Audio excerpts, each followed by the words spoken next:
Cruise news time, and well, I'm afraid sometimes we don't learn. We've got a cruise company out there in trouble for something really dangerous. Really dangerous. We also have another announcement from Carnival about another thing going digital, and the cruise tax in Mexico. It's happening. It's going to cost us more money to go to Mexico, but there has been a compromise. I got a donut story also. Cruise news and my views. Let's talk about it.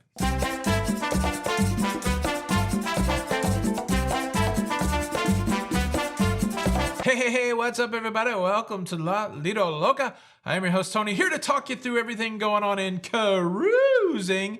It's a cruise show. It's for your face on a Friday, May the 9th, 2025. And let's kick this off with a cruise that started on May the 3rd, 2025 on the brand new Silver Ray. It's the luxury cruise brand Silver Sea's newest cruise ship, 800-foot cruise ship, a little over 700 passengers. Left Barcelona for a nice sailing around the Mediterranean that included some sailing up the coast of Italy. And this is where the challenge begins. There's a famous rock outcropping off the coast of Italy called the Faragiglione of Capri. And it's a scenic thing to look at, but there are rules that say how close you can get to this rock outcropping. And well, Silver Ray moved in on it. And look, they take this stuff seriously over in Italy, and we'll talk a little later why. But there are people constantly watching these waters to make sure that vessels do not get too close to the rocks. And the reason that the protections are in place should be pretty obvious. The first one is it's a conservation effort. You don't want to disturb the ecosystem by bringing vessels too close to the ecosystem. And then number two, it's dangerous. All of those rocks are not mapped out, and so navigating a ship around all of these rocks is dangerous. And if there's any question about that, we only have to go back a few years to one of the worst maritime disasters in recent history, when the captain of the Costa Concordia went into protected waters trying to sail close to the coastline off the coast of Italy and crashed and ran into rocks and sank the vessel. 32 passengers lost their life. And it was found, the captain was found negligent, that essentially he was joyriding to go get closer to the coast to show off a little bit. There's been some conversation here from an Italian news outlet saying, is that what was going on with Silver Ray? Were they just trying to get passengers closer to the rock outcropping? Look, all's well that ends well, right? But it's annoying to me. All's well that ends well. They got in, they got out, they got fined about $1,100. So for a company like Silver Seas, $1,100 is nothing. But man, hopefully people are paying attention to this, because how crazy would it be if just doing the same thing that already caused this horrible maritime disaster resulted in another one? Unfortunately, it didn't. I don't know. I wasn't there. I'm not a cruise ship captain. It's probably not that big a deal at all. But it seems like it could be a big deal. I mean, I just immediately, you think of Concordia. I don't know. Stop. Don't go where you're not supposed to go, cruise ship captains, please. Cruise news story number 2, we've got Carnival making an announcement about more going digital. And this one I really like. They're talking about Celebration Key. They partnered with the digital payment processor Cantaloupe to make Celebration Key cashless. Sometimes when you go to these private islands, not only do you have to take your normal ID, ship card, but you also have to take some sort of form of payment, cash, or a credit card, that kind of thing. Well, not on Celebration Key. Because of this partnership with Cantaloupe, you're going to be able to use your Sail and Sign card to make purchases on Celebration Key, which I think that is fantastic. Again, if the cruise lines would all go to wearables, that would be even more amazing. Could you imagine just something on your wrist and you could just pay for everything? You wouldn't even have to worry about a loose card. We're not there yet, at least with Carnival, but seems like we are getting closer. And I do want to swing back around to that conversation we were having yesterday about Carnival taking all of their excursion process digital. I gave some bad information. I apologize. I need to make a correction. I'm kind of just half right. They are going digital. They're doing away with paper. You will be able to book and arrange your excursion on your phone, but the ticket's actually going to live on your sail and sign card. A lot of people were concerned that, oh, what if I'm not going to carry my phone, or what if I don't have a smartphone? Am I still going to be able to do excursions? Yes, and apologies for saying it wrong yesterday. You're going to be able to do a lot of it on your phone, but at the end of the day, the ticketing process will be loaded onto your sail and sign card. So I think that's good. I think that's good. And then I got some feedback, I think, from people in Australia that used the digital process on Carnival, and they said it was smooth. So there you go. I'm excited to tell you about this donut story I briefly mentioned earlier, but taxes before donuts. Let's talk about that. I was in Cozumel, Mexico recently, and I was talking to somebody that runs a business there, and he was leaving where I was at to go to a meeting about this Mexico tax. And if you remember the way that it's unfolded, it started last year where the Mexican government said, look, we have been exempting cruise passengers from this tourist tax. We're not going to do that anymore, and we're going to impose some more taxes. And I think it rang up to the tune of like $42 per passenger. And there was some question how that would be applied, whether that would be applied per port, per stop, that kind of thing.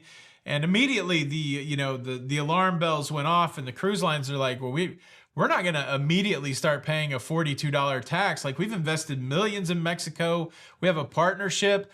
This is too much. We might have to pull out. We might have to do something else.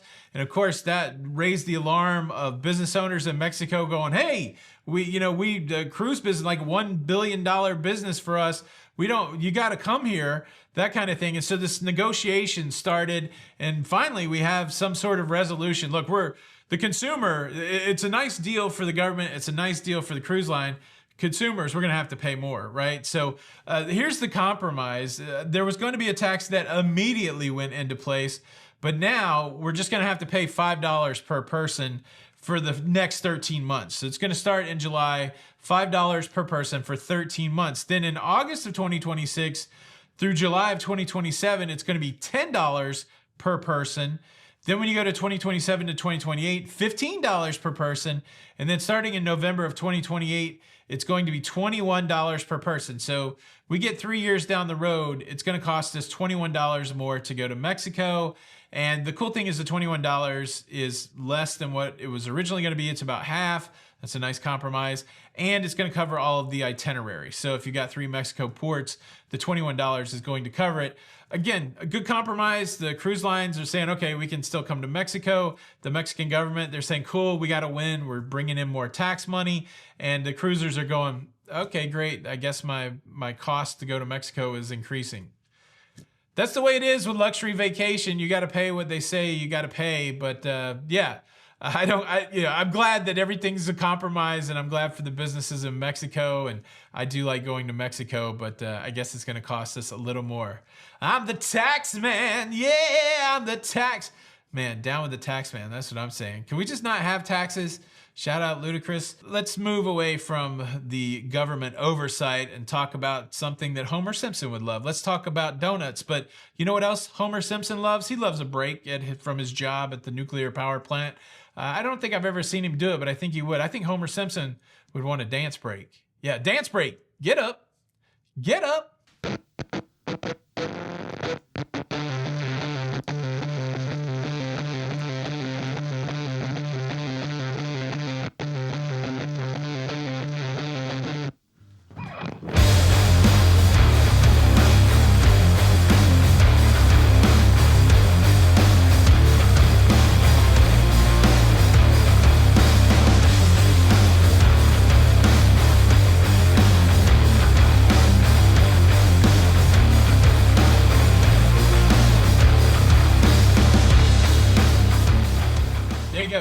Dance break on a Friday. Well, this is an interesting piece of marketing.